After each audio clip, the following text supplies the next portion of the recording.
여러분, 지금 보험업계에서 충격 소식이 터졌습니다. 바로 실손보험이 기존과는 완전히 달라진다는 사실. 이걸 제대로 모르면 나중에 아주 큰 손해를 볼 수도 있습니다.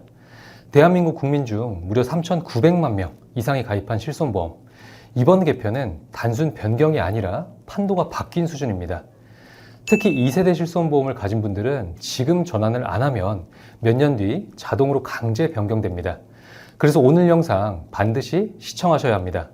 왜 1세대, 2세대 가입자가 뉴스에 오르고 보험사와 정부가 들썩이는지, 그리고 실손보험이 앞으로 어떻게 바뀌는지 오늘 영상에서 모두 공개하겠습니다.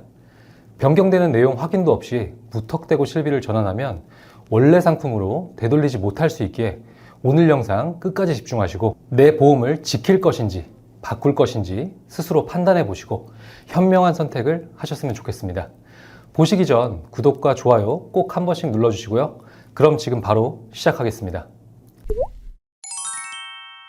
여러분, 실손보험은 한번 가입하면 평생 가는 보험이 아닙니다. 언제든지 보험료가 오를 수 있고 보장이 축소될 수도 있고 심지어는 계약 자체가 없어질 수도 있습니다. 그래서 지금 어떤 실손보험을 가지고 있느냐에 따라 미래의 병원비 부담이 완전히 달라질 수 있습니다. 그런데 최근 정부와 보험사에서 준비 중인 것이 하나 있는데요. 바로 실손보험 5세대 개편안입니다.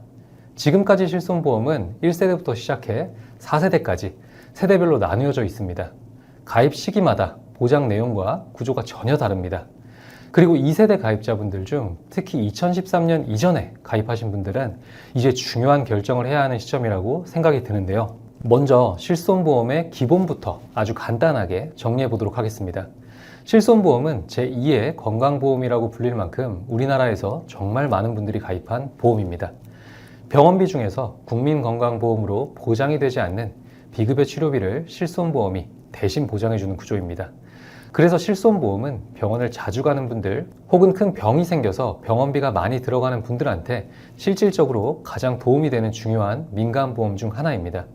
이런 실손보험은 언제 가입했느냐에 따라 세대가 다르고 보장 조건 또한 다른데요. 그럼 본격적으로 실손보험을 세대별로 구분하여 하나씩 확인해 보도록 하겠습니다. 먼저 1세대 실손은 2009년 9월까지에 해당하며 이 시기에 가입하신 분들이 1세대 실비 가입자입니다. 비급여도 거의 다 보장됐고 통원치료비 중 자기부담금도 5,000원, 사실상 병원비가 대부분 나오는 보험이었습니다. 지금은 가입한 지도 오래되었고 가입자분들의 나이도 많아진 만큼 비용이 인상돼서 한 달에 10만 원이 넘는 분들도 있지만 그럼에도 불구하고 유지하는 이유는 보장이 워낙 좋기 때문입니다. 그리고 무엇보다 중요한 건 갱신 주기는 있지만 재가입 주기가 없기 때문에 좋은 조건 그대로 가입 당시 설정한 만기까지 평생 유지가 가능하다는 점입니다. 그리고 2세대 실손, 2009년 10월부터 2017년 3월까지 가입하신 분들이 해당됩니다. 이게 지금 큰 이슈의 중심에 있는 상품인데요. 그 이유는 바로 2세대 실비보험은 가입한 시기에 따라서 두 가지로 나뉘기 때문입니다. 2세대 가입자분들 중에서도 2013년 이전에 가입하신 분들은 재가입 주기가 없습니다. 그래서 평생 동안 동일한 보장으로 유지가 가능한데요. 반면 2013년 이후의 가입자들은 15년 후 재가입 조건이 있고 그 시점 강제 전환이 될 예정입니다. 예를 들어서 2012년 1월에 가입하셨다면 그 보험을 계속 갖고 갈 수도 있고 보장도 넓을 뿐만 아니라 비급여도 많이 보장이 됩니다. 하지만 2014년 11월에 가입하셨다면 2029년 11월에 자동으로 계약이 끝나고 5세대 상품으로 전환이 되게 됩니다. 같은 세대인데도 언제 가입했느냐에 따라 조건이 그대로 유지가 될 수도 있고 전환이 될 수도 있기 때문에 가장 큰 이슈가 되고 있는 겁니다. 다음은 3세대 실손인데요. 이건 중요한 이슈는 없기 때문에 간단하게 넘어가도록 하겠습니다. 2017년 4월부터 2021년 6월까지 판매된 상품을 3세대 실손이라고 하고 자기부담금이 20%에서 30%로 늘어났습니다. 그리고 입원과 외래 구분이 명확해졌습니다.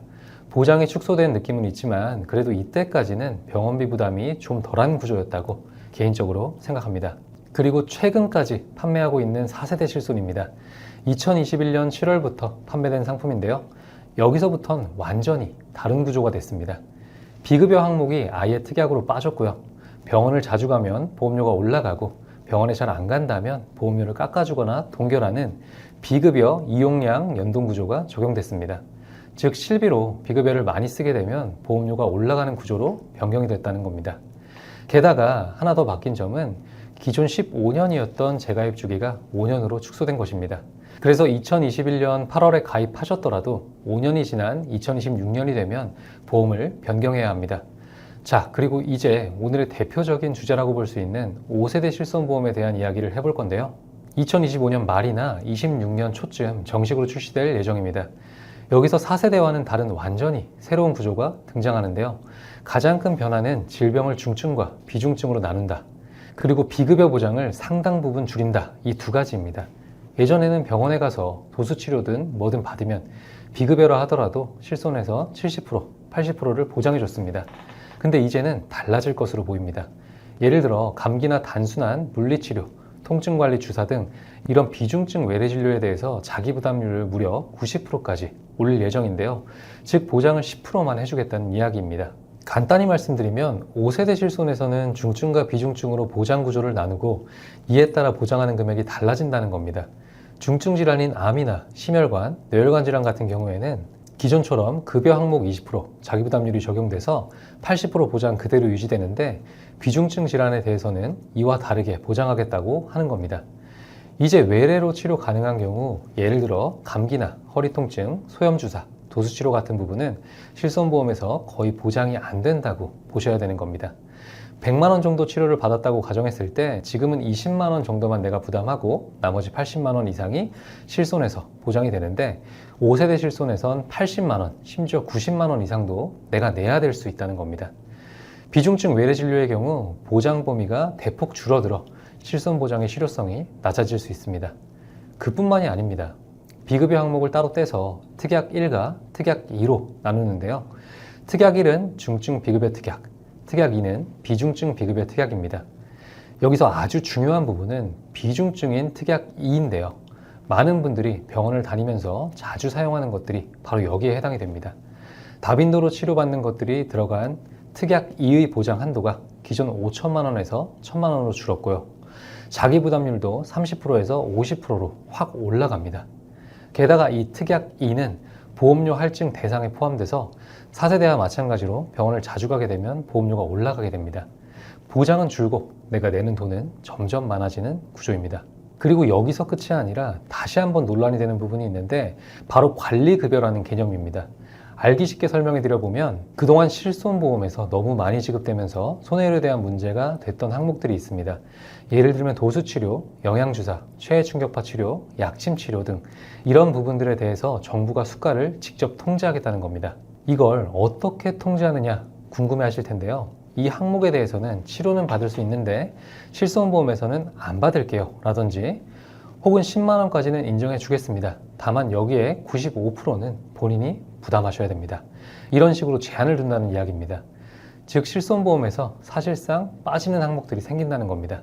그러면 여기서 질문을 하나 드려보겠습니다. 이런 상황에서 지금 2세대 실손을 갖고 계시는 분들 과연 어떻게 해야 하는 걸까 궁금해 하실 텐데요. 여기서부터가 진짜 중요합니다. 제 판단 기준을 정확하게 말씀드리겠습니다. 2013년 이전에 가입한 2세대 가입자분들은 보장도 넓고 재가입 주기도 없고 자기부담률 또한 적습니다. 보험료만 높은 수준이 아니라서 유지가 가능하다고 판단이 되시면 무조건 유지하시는 게 좋습니다. 2013년 이후 가입자분들은 어차피 15년 지나면 강제로 전환이 됩니다. 현재 보험료가 너무 올라버려서 부담이 된다면 4세대로 전환을 고려해 볼 수 있습니다. 충분히 현 상황을 고려해서 결정하셨으면 좋겠습니다. 실손보험이 아예 없으신 분들은 현재 4세대 실손보험을 판매 중이고 5세대가 나오게 되면 보장이 줄어드니까 4세대 쪽으로 가입을 검토해 보시는 것을 추천드립니다. 재가입 주기가 5년으로 어차피 변경되긴 하지만 적어도 5년간은 더 좋은 조건으로 보장받을 수 있으니까요. 그리고 또 하나 중요한 포인트는 요즘 보험사들이 1세대, 2세대 실손을 재매입하겠다는 이야기 한 번쯤 들어보셨을 텐데요. 이게 무슨 뜻이냐면 1세대, 2세대 실손보험의 손해율이 너무 높으니까 보험사가 소비자와의 합의에 따라 일정 금액을 지급하고 기존 계약을 종료하는 방식입니다. 정말 다행인 부분은 얼마 전까지 법을 바꿔서 강제로 진행시킨다는 내용이 있었는데 강제는 없고 자발적으로 변경을 희망하시는 분들에 한해서 진행이 될 것 같습니다. 당연히 자발적 변경을 희망하시는 분들에겐 확정되지는 않았지만 그에 따른 보상도 해준다고 합니다. 근데 가격적인 부분과 보상 때문에 혹하고 섣부르게 결정해서 무작정 변경하시면 안 됩니다. 당장 100만 원, 500만 원, 1000만 원을 보상해 준다고 덜컥 선택했다가 더 큰 위험이 찾아올 수 있기 때문입니다. 본인의 건강 상태는 물론 금전 여력 및 앞으로의 방향성에 맞게 선택을 하셔야 하고 전문가의 조언도 꼭 들어보셔야 합니다. 다음은 실손보험 청구에 대해서도 말씀드릴 텐데요. 많은 분들이 궁금해하세요. 실손보험금 요즘 잘 나오나요? 청구하려면 뭘 챙겨야 할까요? 청구하기 전에 꼭 알아야 될 게 있을까요? 물어보시는데요. 지금부터는 보험금 청구 꿀팁을 알려드리도록 하겠습니다. 요즘 실손보험 청구 시 심사가 예전보다 훨씬 까다로워졌습니다. 특히 비급여 항목에 대해서는 CT, MRI 같은 객관적인 검사지가 필수고요. 도수치료 같은 반복치료는 10회 이상 받게 되면 효과 재확인 소견서가 꼭 필요합니다. 그리고 한방치료, 재충격파 치료는 의료기록지, 시술 내용을 구체적으로 기재하셔야 되고요. 이런 걸 갖추지 않는다면 보험금 지급이 거절되거나 삭감 처리될 수 있습니다.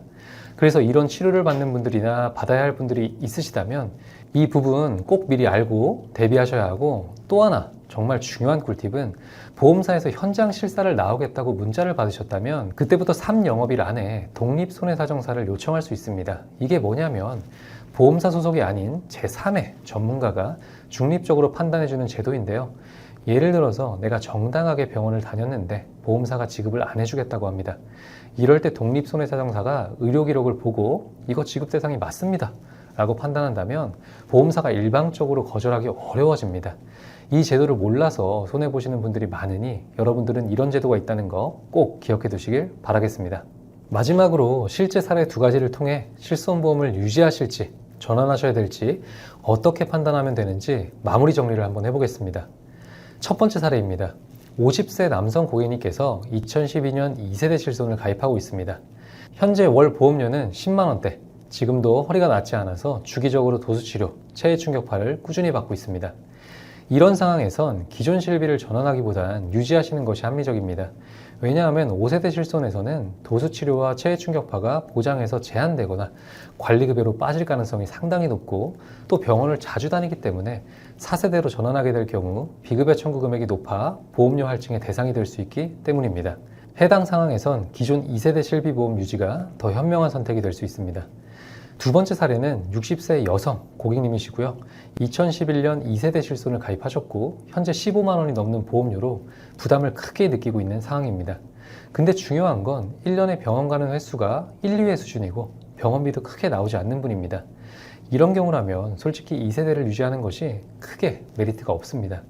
보장이 아무리 좋다고 하더라도 병원을 거의 가지 않는 건강한 분이고 현재도 보험료가 부담되기 때문에 이런 분들은 4세대로 전환을 하는 것이 장기적으로 봤을 때 효율적이라고 볼 수 있습니다. 4세대 실비보험은 비급여 청구가 전혀 없는 해에는 할인도 가능하고 비급여 청구액이 100만 원 이하라면 보험료 동결이 되니까 이분에겐 경제적으로 훨씬 유리한 조건이 될 수 있습니다. 위 사례만 봐도 본인의 상황에선 어떤 선택을 하는 게 유리한지 파악이 가능하실 텐데요. 정리하면 병원을 많이 다니고 비급여 치료 중심이라면 유지, 병원을 거의 안 가고 보험료 부담이 크다면 전환을 하시는 게 효율적입니다.